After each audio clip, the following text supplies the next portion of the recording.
할렐루야. 네. 우리 먼저 앞뒤 옆 사람들과 함께 인사를 나누며 말씀을 시작하겠습니다. 주의 사랑으로 사랑합니다. 당신은 보배로운 주님의 자녀입니다. 당신은 주님의 보배로운 자녀입니다. 할렐루야. 네. 오늘 시간 주님의 이름으로 모인 이 자리 가운데에 하나님의 성령께서 임재해 주셔서 누구든지 주님의 이름을 부르는 자는 구원을 얻으리라. 이 하나님의 약속의 말씀이 여러분 가운데 성취됨으로 말미암아 구원의 은혜를 받고 치료의 은혜를 받고 여러분의 삶이 더욱더 복있고 강건하고 잘 되는 하나님의 축복의 아들 딸들 되시기를 주님 이름으로 축원합니다. 최근에 우리 교계에 깜짝 놀랄만한 사건이 발생했습니다. 불과 엊그제 일어났던 일이었는데 아마 여러분 가운데 모르시는 분이 아마 다수일 거라 제가 한번 말씀을 드리겠습니다. 지금 우리 능력교회는 대한예수교 장로회 합동측 교단에 소속이 되어 있는 교회입니다. 우리 교단의 목사님을 배출하는 학교가 바로 총신대학교 신학대학원에 이제 학교에서 우리 목사들을 배출하고 있는데 이 총신대학교 신학대학원에서 학생들을 가르치는 한 교수님이 얼마 전에 학교 이사회에서 징계위원회 회부가 돼가지고 징계 통보를 받았는데 최종 결론이 뭐냐면 파면이었습니다. 파면. 그러니까 교수님 자리에서 쫓겨나게 되는 정직도 아니고 감봉도 아니고 파면의 처분을 최근에 받았습니다. 그래서 이제 이 교수님은 더 이상 대학 강단에 서지 못하게 됐는데 그 사유가 뭐냐면 수업 시간에 반동성애 강의를 하여 사회적인 무리를 일으켰다라는 징계 사유로 강단에서 파면됐습니다. 이 교수님은 젊은 분이 아니에요. 정년을 1년 앞두신 굉장히 노 교수님이고 우리나라 그 생명윤리연구소의 소장으로 또 봉사하셨던 굉장히 사회적으로도 저명한 분입니다. 책도 번역도 하셨고 그래서 계속해서 기독교 윤리, 자살이라든지 동성애라든지 안락사라든지 이런 사회적인 현안에 대해서 본인의 목소리를 계속해서 내셨던 굉장히 사회적으로 저명한 분이었습니다. 그런데 작년 말경에 이분이 이제 과목이 기독교 윤리를 가르치시는 분이다 보니까 그 기독교 윤리 안에는 성윤리도 포함이 되어 있습니다. 그래서 이제 강의 중에 왜 동성애라고 하는 것 자체가 하나님의 뜻에 맞지 않는 것이냐 여러 가지 이유를 들 수가 있는데 그 중에 하나가 이제 생물학적인 이유가 동성애 자체가 하나님 뜻에 반대하는 것이다라는 그런 말씀을 하셨습니다. 그래서 생물학적인 이유를 들면서 사람의 남녀의 인체 구조를 가지고 설명을 했습니다. 그러면서 이제 말씀이 남자 대 남자 간의 이런 성적인 교합은 인체 구조상으로도 맞지 않기에 이런 동성애는 많은 인체적으로도 생물학적으로도 많은 질병과 많은 질환을 양성하게 된다라는 이런 설명을 했는데 남녀 신체의 모양을 조금 언급을 하면서 아마도 조금 디테일하게 자세하게 좀 말씀을 하셨던 모양입니다. 근데 이 강의를 들었던 어떤 여학우가 이 강의를 듣고서 총신대학교 대학 게시판에 대자보를 붙였습니다. 이분의 강의가 본인에게 성적인 수치심을 유발하는 강의였기 때문에 그래 부적절한 강의다. 그래서 나는 교수님에게 사과를 받아야겠다. 이렇게 이제 대자보를 쫙 붙여버렸는데 이게 이제 학교 총학생회를 비롯해서 이렇게 알려지게 소셜 SNS 통해서 막 알려지게 돼가지고 이 사건이 일파만파가 돼서 한참 시끄럽더니 결국은 한 6개월, 8개월 만에 이사회에서 판결을 내렸는데 파면 처분을 내려가지고 총장님이 이것을 용인하여 얼마 전에 이분이 학교에서 최종적으로 강단에서 내려오시게 됐습니다. 여러분 이 사건은 우리 이제 총신대학교 교수님뿐만 아니라 대한민국에 있는 모든 목사님들을 가르치는 대한민국의 신학교 교수님에게 하나의 경종의 사인입니다. 니들 봤지? 강의 시간에 더 이상 반동성애 강의하다가 니들 그렇게 죽도록 고생해서 돈 많이 들고 유학 가가지고 박사학위 받아서 겨우 정교수 자리에 올라갔는데 그 자리에서 한 방에 쫓겨날 줄 알아요. 이게 여러분 굉장히 경종의 사건이 됐습니다. 그래서 더구나 여러분 이 일은 우리나라 전반에 걸쳐서 법제화 작업 지금 진행이 중인데 학교에서는 이제는 학생 인권 조례의 이름으로 법제화 작업이 이루어질 것이고 사회에서는 성소수자 차별금지법이라고 하는 이름으로 우리나라 대한민국의 조만간 법제화가 될 것입니다. 그래서 이제 제가 지난번 말씀을 드렸습니다만 말세의 징조 세 번째 가운데 동성애의 유행이라는 그 파트를 제가 말씀을 드렸는데 이게 다른 학교에서 이루어진 게 아니라 대한민국의 장자교단이라고 하는 총신대학교 목사님을 양성하는 교수님이 성경적인 발언을 했다고 해서 이게 지금 교단에서 파면을 당한 이런 일들이 실질적으로 우리 대한민국 안에서 이루어지고 있다. 그래서 주님 오실 말세의 기한이 점점 우리에게 도래하고 있음을 여러분 이 사건에서 우리가 알 수가 있게 되는 것입니다. 사랑하는 능력교회 성도 여러분, 지금 시대는 정말로 어두움에 덮여져 있는 시대입니다. 여러분 이 어두움에 덮여져 있는 시대에 과연 동서남북 어디가 어느 길로 가는 것이 주님의 뜻으로 행하는 것인가? 우리가 지금 교회조차도 신학교조차도 갈피를 못 잡고 있는 형국입니다. 그런 이런 시대 상황 속에 어둠에 동화되는 맛을 잃은 성도들이 되는 것이 아니라 전체 바닷물을 부패를 맞는 3%의 소금이 전체 바닷물의 오염을 막으시고 이 대한민국 전체의 순결함의 3% 안에 들어가는 우리 능력교회 성도들이 되어서 이 시대에 예수님이 인정하시는 진정한 예수 믿는 짠맛을 내는 그런 성도로 살아가시는 신실한 주님의 능력교회 성도님들 되시기를 주님 이름으로 축복하는 것입니다. 그래서 여러분 오늘 이제 세 번째 걸쳐서 마지막 때를 준비하라라는 말씀을 드리겠습니다. 오늘 마지막 시간인데요. 재림의 신앙에 대해서 다시 한번 강조의 말씀을 드립니다. 여러분 재림 신앙을 제대로 가지려면 마지막 때에 재림의 때에 과연 어떤 일이 일어나는가 알아야 우리가 알아야 예수님의 재림의 때를 준비하지 않겠습니까? 그 외에도 예수님의 오심에 대해서 말씀을 도무지 전하지 않으니 성도들이 모르니까 여러분 호세아서에 보면 내 백성이 지식이 없으므로 내 백성이 하나님을 아는 지식이 없는 고로 망하는도다라고 말씀합니다. 하나님의 성도들이 하나님을 아는 지식이 부족하니까 이 시대가 어떻게 돌아가는지를 분별하지 못하고 함께 이 어둠에 동화되어 망하는 지름길로 가고 있는 것이 오늘날의 현실입니다. 우리는 이 마지막 때를 준비하라고 하는 하나님의 말씀을 통하여서 마지막 때가 되면 과연 이 세상에 어떤 일이 있을 것인가에 대한 분명한 지각이 저와 여러분의 뇌리 가운데 새겨져야 되는 것입니다. 그래서 지난번 재림의 징조에 대해서 한번 말씀을 드렸는데 다시 한번 분석을 한번 해보겠습니다. 5가지 징조가 있습니다. 첫 번째 징조가 뭡니까? 많은 이단의 출현. 두 번째는 뭡니까? 극심한 성적 단종. 세 번째는 동성애의 유행. 네 번째는 전 세계적인 질병의 창궐. 다섯 번째는 평화의 시대의 넷째 말씀이었고요. 그다음에 지난 시간에는 예수님이 오시는 재림의 때가 되면 이 세상에 누가 출현한다?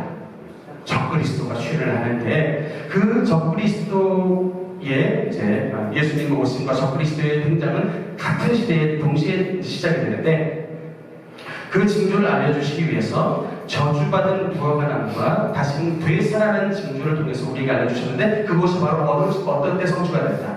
이스라엘 공화국에 세워짐으로 말미암아 성취가 되고 그것이 이제 예수님께서 문 앞에 서시는 사건이었다면 이제는 예수님께서 문 열고 이제 집으로 들어오시는 재림의 때가 하나 남았는데 그것을 알려주시는 성령의 시간표가 뭐였다고 말씀드렸습니까? 성전 건축.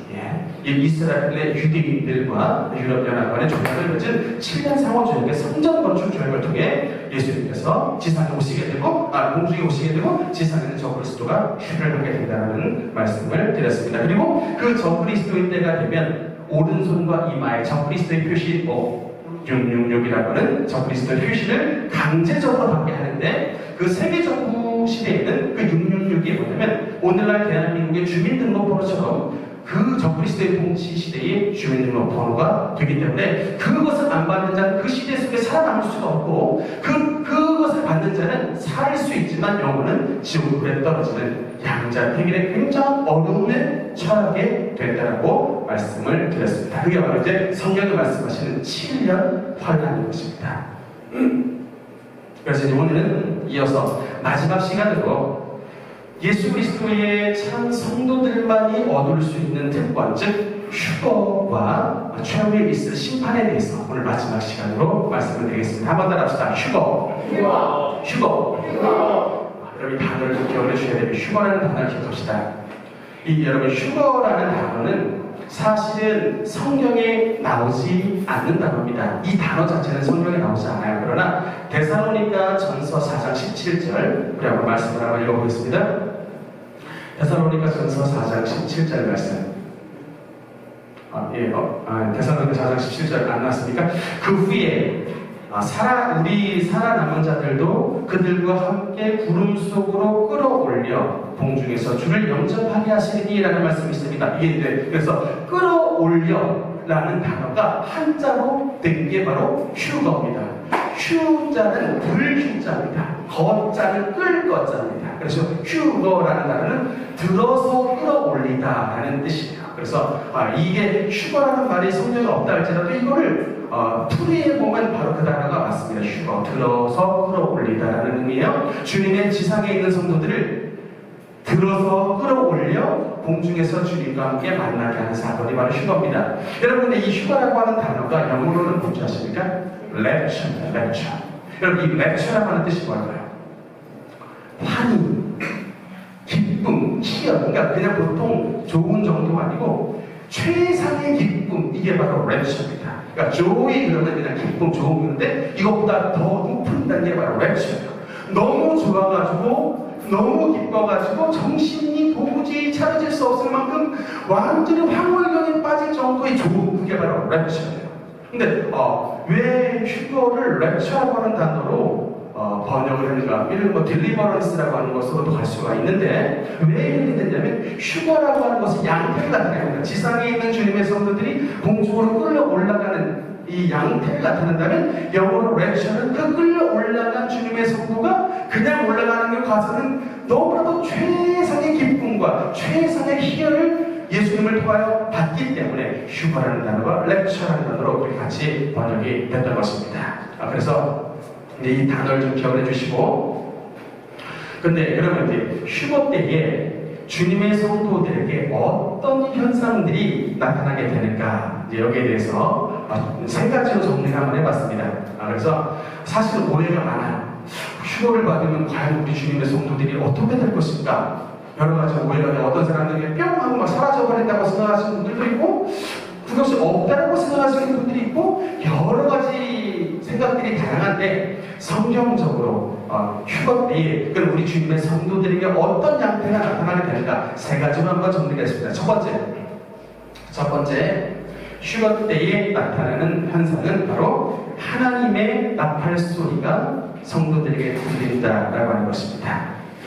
데살로니가 전서 4장 16절의 말씀에 보면요, 주께서 호령과 천사장의 소리와 하나님의 나팔 소리로 친히 하늘로부터 강림하시리라고 말씀이 나와 있습니다. 하울링이 많이 됩니까? 예. 여러분, 구약 시대에 보면 하나님께서 임재하실 때에 항상 성경에 보면 나팔 소리가 등장합니다. 시내산에서 모세가 하나님의 율법을 받을 때 그 시내산 전체에 하나님의 천사들이 불었던 나팔 소리가 그 시내산 전체를 울리게 된다. 나팔 소리가 나타나고, 또 여러분 기드온과 미디안의 대군에서 싸움을 벌일 때 기드온의 300용사들이 뭐를 들고 나갔냐면 하나님의 나팔을 들고 나갔습니다. 사실 나팔과 횃불과 항아리를 들고 나갔는데, 그래서 이 13만 5천과의 대군에서 사실 기드온의 300용사가 이겼습니다. 여러분, 기드온의 300용사와 13만 5천 명의 싸움에서 어떻게 기드온의 300용사를 이길 수 있냐? 다른 게 아닙니다. 기드온의 이 성민용사가 하나님의 나팔을 불었을 때 그 하나님의 나팔 소리를 들은 그 하나님께서 하늘에서 강림하셔가지고 주님의 천사를 대동하여 이 땅에 오시니 아무리 수가 13만 5천에 많은 수여도 하나님의 대군이 미디안 대군 13만 5천과 싸워주시니까 이긴 거예요. 그럼 이 영적은 원래 나라입니다. 그래서 이 하나님의 나팔 소리는 뭐를 상징하느냐? 곧 지상에 주님께서 임재하신다라고 하는 사인을 여러분 나타내 주는 것입니다. 그래서 여기에 대해서 우리가 한 군데 더 찾아볼 게 있는데 화면에 보면요. 구약의 7대 절기가 나옵니다. PPT 화면 한번 볼게요. 구약의 7대 절기를 보면은 여러분 정목사님 오후 예배 시간에 설교를 아마 하셨을 겁니다. 7대 절기 첫 번째 뭐죠? 유월절, 두 번째 무교절, 세 번째 초실절, 네 번째 오순절, 그다음에 옆으로 와서 다섯 번째 나팔절, 여섯 번째 대속절, 일곱 번째 수막절. 이게 7가지 유대절기인데 여러분 이 사건은 뭐를 완벽하게 나타내는 그림이냐면 예수 그리스도의 초림과 예수 그리스도의 재림을 완벽하게 나타내는 구약의 예표입니다. 다음 화면 한번 볼게요. 네, 그래서 초림 예수님은 어떤 절기냐면 유월절과 무교절, 그 다음에 초실절, 그 다음에 성령 강림절, 오순절. 이게 이제 초림 예수님에 대한 절기입니다. 그러니까 이 왼쪽 편 거는 이미 다 교회 역사상 나타났습니다. 유월절로 대비된 예수 그리스도의 십자가 사건, 그 다음에 바로 예수님의 고난을 나타냈던 무교절, 그리고 세 번째가 주님의 부활을 나타내는 부활절이자 초실절, 주일의 원형이고요. 그 다음에 그 후로 50일 있다가 이 지상에 오순절을 누가 오셨어요? 하나님의 성령께서 강림하셔서 지금 이 왼쪽에 있는 유월절, 무교절, 또 초실절, 오순절 이 네 가지의 절기는 지금 이 땅 가운데 이루어졌습니다. 그런데 이제 여러분 오른쪽 편에 있는 초실절서부터 보면요, 이게 7월 1일 날입니다. 그러니까 오른쪽 편에 나팔절 7월 1일 날이에요.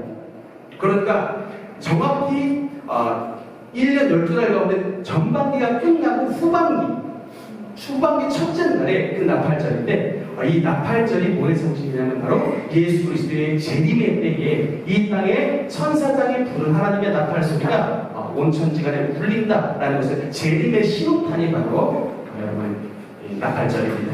그 다음에 대속주일은 예수님의 선택받은 원래 하나님의 선택받은 백성들 가운데 유대인들이 있는데 그 유대인들이 지금은 예수님을 믿고 있지 않습니다만 이 대속주일의 기간이 되면 주님의 백성들이 메시아를 십자가에 못 박았던 죄를 회개하고 전민족적인 유대인이 다시 돌아오는 그런 은총을 베풀어 주시는 때가 성경에서 예언하고 있는 것입니다. 여러분 아직 그 유대인들은 예수님을 안 믿고 있습니다. 그 예수님을 믿는 유대인들은 뭐라고 하냐면 메시아의 주라고 합니다. 예수님을 고백하는 메시아의 주가 있는데 지금 소수의 사람들이 생겨나고 있는데 그 수가 점점점 늘어나고 있네요. 메시아의 주가. 그러니까 예수님을 고백하는, 주로 고백하는 유대인들이 지금 이스라엘 땅에 점점점 증가하고 있는데 대속주일이 되면 전 민족적으로 예수님을 주라고 고백하는 민족적인 회개가 이루어집니다. 저 때가 분명히 성경에서 지금 예언을 하고 있는 것입니다. 마지막 7번째는 그래서 유대인과 저와 여러분 같은 이방인의 신분 우리들이 전부 다 하나님의 국가인 알곡으로 들어가는 그 천국에 들어가는 절기가 바로 이제 마지막 초막절이 되게 되는 것입니다. 그래서 이 오른쪽 편에 있는 나팔절과 대속죄일 그리고 초막절의 절기를 통하여 이 은혜는 어느 때 받는 은혜다? 예수 그리스도께서 이 땅에 재림을 하실 때에 저와 여러분이 받는 은혜가 되게 되는 것입니다. 그래서 여러분 중요한 건 뭐냐면 휴거의 순간이 되면 우리의 이 귀가 아니라 우리 영적인 귀에 뭐가 됩니까? 하나님의 나팔 소리가 됩니다. 하나님의 나팔 소리가 우리 영적인 귀에 들리게 된다고 하는 것입니다. 그래서 여러분 우리가 너무 세상의 노래에 우리의 귀를 뺏겨서는 안 됩니다. 여러분 다들 요새 에어팟들 끼고 계시는데 그 과연 에어팟 끼고 계시는 여러분들 가운데 과연 하나님의 메시지, 하나님의 찬양, 하나님의 말씀에 대한 내용들을 얼마나 들으시는지 모르겠어요. 대다수의 사람들이 요새는 대한민국 어찌나 트로트 열풍이 부는지 다 그냥 트로트만 빠져가지고 세상에 부르고 있고, 젊은 사람들은 세상에 그냥 팝송하고 가요에 그냥 다 빠져가지고 그러고 지내고 있는데, 뭐 가끔 들을 수 있습니다. 뭐 잘 부르는 거 다 좋은데, 잘 부르는 노래 듣는 거 좋지만 그래도 여러분의 귀 가운데 나중에 언젠가는 여러분도 하나님의 나팔 소리를 들어야 되는데, 이 나팔 소리를 들을 수 있는 영적 귀가 완전히 닫혀지고 세상의 음성과 세상의 노래로 가득 채워져 있는데 어떻게 우리가 주님의 음성을 들을 수가 있겠느냐라고 반문하는 것입니다. 여러분, 그러니까 저 하나님을 믿는 사람은 하나님의 찬양과 함께 사는 사람이 하나님을 잘 믿는 사람인 것입니다. 두 번째, 여러분, 두 번째 특징은 바로 뭐냐면 몸의 변화라고 성경은 말씀하고 있습니다. 고린도전서 15장 52절에 보면 나팔 소리가 나매 죽은 자들이 썩지 아니할 것으로 다시 살아나고 우리도 변화되리라. 이 썩을 것이 반드시 썩지 아니할 것을 입고 이 죽을 것이 죽지 아니함을 입으리로다. 여러분, 마지막 때에 주님께서 우리에게 주신 두 번째 징조는 뭐라고요? 몸의 변화인데, 그냥 몸이 변하는 정도가 아니라 우리의 몸이 예수님의 부활의 몸처럼 우리의 몸도 순식간에 변화가 된다고 성경은 말씀하시고 있는 것입니다. 그 부활의 때가 되면 지금 우리 몸이 얼마나 연약합니까? 어떤 분들 제가 보니까 이마에 주름이 배이신 분들도 있고, 머리에 하얗게 그냥 살구꽃이 피신 분들도 있고, 어떤 분은 몸이 조금 아프신 분들도 있고, 몸이 다 질병 걸리신 분들도 연약한 몸인데, 여러분, 마지막 때에 하나님의 나팔 소리가 들리고 우리의 몸이 변화될 때에는 우리의 몸이 어떤 몸이냐면 아름답고 예쁘고 건강하고 완전한 몸으로, 가장 젊은 몸으로 주님께서 우리의 몸을 변화시켜 주시는 것입니다. 그러니까 우리의 썩을 것, 사실 우리 죽으면은 다 무덤에 들어가서 흙으로 다 썩어지는 게 자연의 원리인데, 마지막 때가 되면 이 썩을 것이 썩지 아니함을 입겠고 이 죽을 몸이 죽지 아니함을 입으리로다. 여러분, 얼마나 귀한 일입니까? 특히 여러분, 예수님께서 이 땅 가운데 오시기 전에 먼저 돌아가신 분, 만약에 내가 예수님이 내가 살아계실 때 예수님이 오시면 좋지만, 예수님이 오시기 전에 내 몸이 먼저 죽어가지고 흙 속으로 들어가면 여러분, 하나님께서 여러분의 몸을 어떻게 찾으시겠습니까? 여러분 궁금하지 않아요? 저는 되게 궁금합니다. 내가 만약에 무덤 속에 들어가면 하나님께서 과연 내 몸을 어떻게 찾으실까? 여러분, 성경이 이것에 대해서 분명히 말씀합니다. 뭐라고 말씀하면, 로마서 8장에 보면 무슨 말씀을 하고 있냐면, 그리스도를 죽은 자 가운데서 살리신 이의 영이 너희 안에 거하시면, 그리스도를 죽은 자 가운데서 살리신 이가 너희 안에 계신 그의 영으로 말미암아 너희 죽을 몸도 살리십니다. 여러분, 놀라운 말씀입니다. 그러니까 여러분, 우리가 어떻게 우리의 이 몸이 하나님의 것이고 하나님께서 우리의 몸을 부활시키는 그 당사자가 될 수가 있느냐? 우리의 몸속에 뭐를 담아야 된다? 하나님의 영, 그리스도를 죽은 자 가운데 살리신 이의 영, 하나님의 성령이 우리의 마음과 우리의 영혼에 담아졌을 때, 우리가 죽었다 할지라도 우리의 죽은 몸을 하나님의 성령께서 찾으셔서 그 죽은 몸도 부활할 때 살려주실 것입니다. 여러분, 성령 받아야 되겠습니까? 안 받아야 되겠습니까? 성령 충만받고 성령 우리 마음속에 모셔야 돼요. 예수님을 죽은 자 가운데서 살리신 이는 하나님의 성령이십니다. 마찬가지로 우리가 죽었을 때 우리의 죽을 몸도 살리신 이가 바로 하나님의 성령인 것입니다. 그래서 우리의 몸의 변화는 하나님의 성령께서 주시는 것이고, 마지막 세 번째 특징은 바로 공중으로의 이동입니다. 뭐라고요? 공중으로의 이동, 공중으로 들림을 받는 게 휴거의 말씀입니다. 아까 읽었던 데살로니가전서 4장 17절에 보면, 그 후에 우리 살아남은 자들도 그들과 함께 구름 속으로 끌어올려 공중에서 주를 영접하게 하시리니 그리하여 우리가 항상 주와 함께 있으리라 말씀하고 있습니다. 저는 예전에 오해를 했어요. 이 말씀을 알기 전에 어떤 오해를 했냐면, 저는 그냥 예수님의 재림의 때가 돼서 우리가 이제 휴거를 받게 되면 이 땅에서 사는 우리가 순식간에 휙 그냥 불 꺼지듯이 휙 사라져버리는 것으로 생각했습니다. 그러니까 제가 들림을 받으면 이 땅에서 갑자기 그냥 휙 자체가 사라져버리는 것으로 그렇게 생각을 했어요. 그런데 성경에 보니까 이게 우리의 휴거의 모습이 아니더라고요. 여러분, 이 땅에서 우리는 휙 꺼지는 게 휴거될 때 휙 꺼지는 게 아닙니다.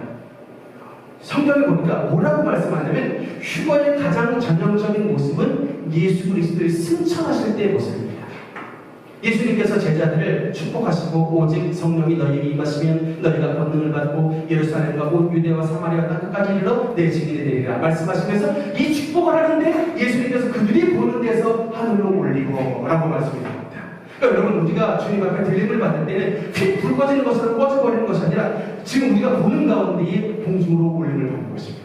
공중으로 올림을 받을 때는 그냥 이 육체가 변화되는 게 아니라 순식간에 우리의 몸이 변화되고 우리가 변화된 부활체의 몸으로 공중의 들림을 받게 되는 것입니다. 그럼 얼마나 희한한 일이 벌어집니까? 둘이 마주보고 식사를 하고 있어요. 대화를 하고 있습니다. 오늘 저녁 반찬이 참 맛있네. 오늘 지금 밥을 참 맛없게 했네. 서로 대화를 나누고 있다가 갑자기 주님의 나팔 소리가 울리고 우리의 몸이 변화되더니 내 앞에서 우리의 아내가 하늘로 올라가는 거예요. 그 모습을 보고 있는 나의 심정은 얼마나 참담합니까? 같이 올라가면 할렐루야 하고 있는데 할렐루야 하고 손잡고 같이 올라가는데 아내만 올라가고 나는 남아있어요. 여러분, 성경을 보니까 두 여자가 낮에 맷돌을 갈고 있으니 한 사람은 대대감을 당하고 맷돌을 갈다가 한 사람은 도래감을 당하고 맷돌을 갈다가 한 사람은 버려둠을 당한 것이다.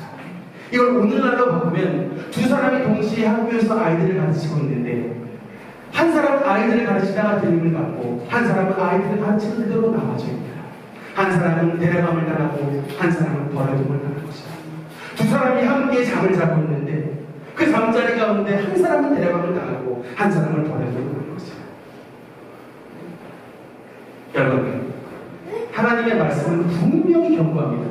지금 여러분은 다 하나님을 자녀라고 생각하고 주님의 몸된 교회에 앉아있지만 하나님은 그 날에 대대감을 당하는 자와 대대감을 당하지 못하는 자로 나뉘어질 것이라고 주님은 분명히 우리에게 경고하고 있습니다. 그러면 과연 어떤 사람이 대대감을 당하는 사람이요? 과연 어떤 사람이 대대감을 당하지 못하는 자일까? 성경에 보니까 대대감을 당하지 못하는 전형적인 그 세 가지의 특징을 가진 사람에 대해서 말씀합니다. 우리 한번 찾아보겠습니다. 누가복음 17장 34절, 누가복음 21장 34절, 누가복음 21장 34절.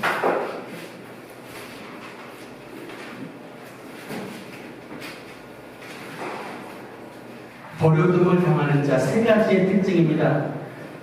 누가복음 21장 34절부터 36절 한번 같이 읽어보겠습니다. 시작. 너희는 스스로 조심하라. 그렇지 않으면 방탕함과 술 취함과 생활의 염려로 마음이 둔해지고 뜻밖의 그날이 밤과 같이 너희에게 임하리라. 계속해서 이 날은 온 지구상에 거하는 모든 사람에게 임하리라. 계속해서 이러므로 너희는 장차 올 이 모든 일을 능히 피하고 인자 앞에 서로 항상 기도하며 깨어 있으라.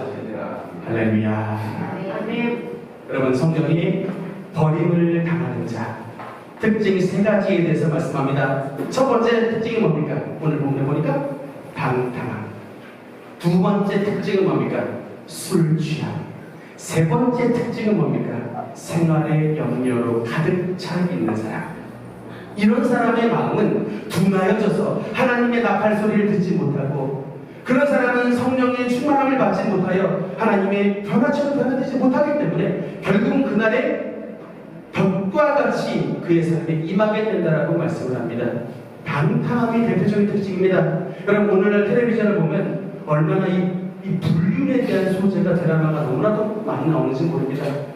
여러분, 예수님을 믿는 주님의 백성들은 세상 사람들은 어떻게 살든지 간에 저와 여러분은 하나님의 말씀대로 살아야 되는 것 같습니다. 하나님의 말씀대로 살아야 여러분 우리 천국 들어가는 것입니다. 하나님의 말씀대로 살지 않는 사람은 교회 발걸음이 왔다 할지라도 버릇음을 당하게 되는 것입니다. 천국의 들음을 받는 자는 예수님의 신부입니다. 우리 주님께서 거룩하시기 때문에 주님의 신부가 되는 사람은 거룩하게 사는 사람이 주님의 신부가 되는 것이지 이 땅에서 방탕하고 방종하고 마음껏 바람피고 내가 즐기고 싶은 마음대로 성적 방종을 하면서 사는 사람이 예수 그리스도의 천국의 나팔을 들린 만무할 뿐더러 절대로 들어가지 못하게 된 것입니다. 여러분, 세상의 풍조가 어떠해도 절대로 이 세상에 있는 이런 제 마음은 여러분에게 계속해서 이 답을 좀 드리고 싶습니다만, 어쨌든 오늘 이제 이 정도로서 여러분 말씀을 마무리하고요. 마지막 도표 보겠습니다. 말씀의 마지막 이 세상에 나타날 모습입니다. 이제 이것으로서 이제 정리를 하겠습니다. 예수님께서 오시는 교회 시대가, 예수님께서 오는 십자가가 예수님을 상징하고요. 그 다음에 교회 시대가 있습니다. 저 아래에 제가 글자를 써놨어요. 에서거두사빌라라고 이제 아시아의 7교회의 이 시대가 끝나면 예수님이 오시는데, 지금 여러분 우리 시대는 에서거두사빌라 가운데의 어떤 시대입니까? 라 시대입니다. 라가 어떤 교회예요? 라오디게아 교회입니다. 라오디게아 교회의 특징은 뭐예요?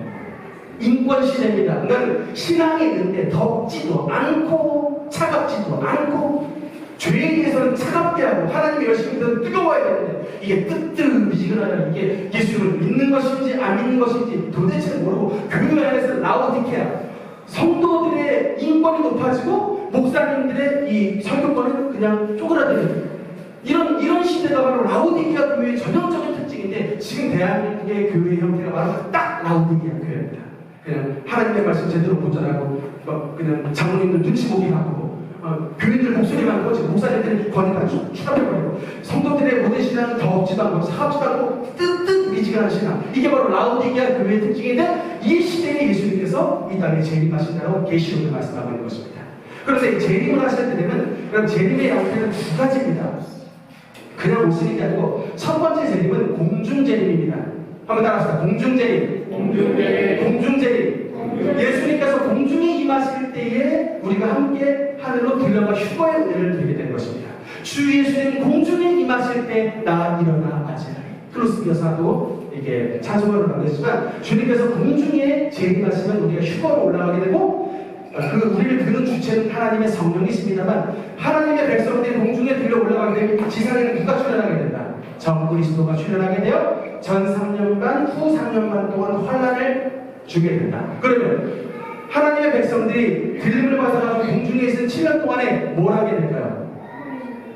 혼인잔치에 단장을 합니다. 여러분 결혼할 때 여러분 메이크업 몇 시간 동안 했죠? 한 3시간 합니까? 결혼할 때 메이크업 3시간 동안 했으면, 우리 예수님을 만나는 신부 단장은 7년 동안 이루어집니다. 7년. 그런데 그 단장은 그러니까 화장이 아니고, 이 땅에서 충성했으면 생명의 면류관, 의의 면류관, 썩지 않는 면류관, 시들지 않는 면류관, 온갖 하나님께서 우리의 면류관과 보석으로 저와 여러분을 치장해 주셔가지고 신랑 되신 예수 그리스도를 만나게 하시고, 그 7년간 지상에서 고난의 7년, 공중에서는 축복의 7년이 끝나면 주님께서 이제 지상으로 내려오시는 이때가 이제 지상의 재림이 있는데, 이 지상의 재림 때의 맨 마지막 전쟁이 바로 아마겟돈 전쟁이 되게 되는 것입니다. 그래서 이제 이 지상 가운데 천년 왕국이 열게 되어 저와 여러분이 지상에서 1000년 동안 하나님의 위임을 받은 통치자로 삶을 살아가게 된 것입니다. 혹시 지상에서 출세하지 못해가지고 여러분 지금 마음속에 한이 되시는 분 계시면 분명히 잘 들으십시오. 우리가 천국에서 왕노릇을 하는 게 아니라 영광의 주와 함께 이 땅에서 왕노릇합니다.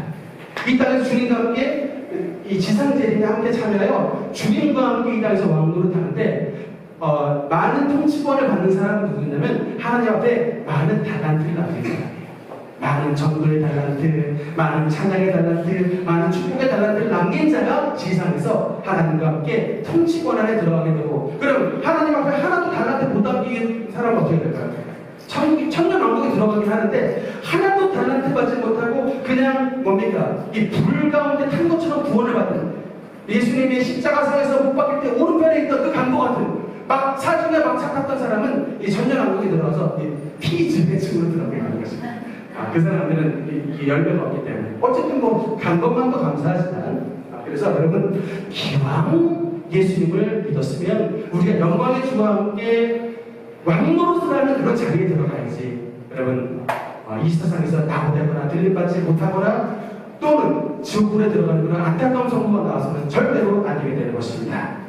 그래서 여러분, 우리 이 말세 때에 우리가 말씀을 이렇게 마무리를 하면서요, 사랑하는 주님의 종들 백성 성도 여러분, 정말 하나님께서 이 땅에서 예수 그리스도의 재림이 가까이 오는 이때에 저와 여러분은 주님 앞에서 반드시 깨어 있는 자가 되어야 되는 것입니다. 아멘. 언제 주님 다시 올지 모릅니다. 그러나 도적같이 주님을 오신다고 했습니다. 그날과 그때는 아무도 알지 못하나 도적같이 주님이 오신다고 했으니 오늘 오실 수도 있게 되는 것입니다. 여러분, 이런 마음으로 살아야 돼요. 오늘 우리 예수님이 오실 수 있다. 그래서 오늘 우리의 등잔안에 기름이 가득 채워져 있는가? 오늘 우리가 주님 앞에 달란트를 남겼는가? 오늘 내가 이 세상의 술 취함과 방탕함과 생활의 영향에 잡히지 않았는가? 내 자신을 끊임없이 돌아보며 하나님 앞에 점검할 때에 저와 여러분 우리 모두가 주님 앞에 들림을 받는 성도로 세움을 받게 되게 될 것입니다. 예수 그리스도께서 오시는 그날까지 우리 모두 하나님 앞에 믿음을 준비하여 다 재림의 축복의 주인공이 되시기를 주님 이름으로 축원합니다. 아멘. 기도하시겠습니다.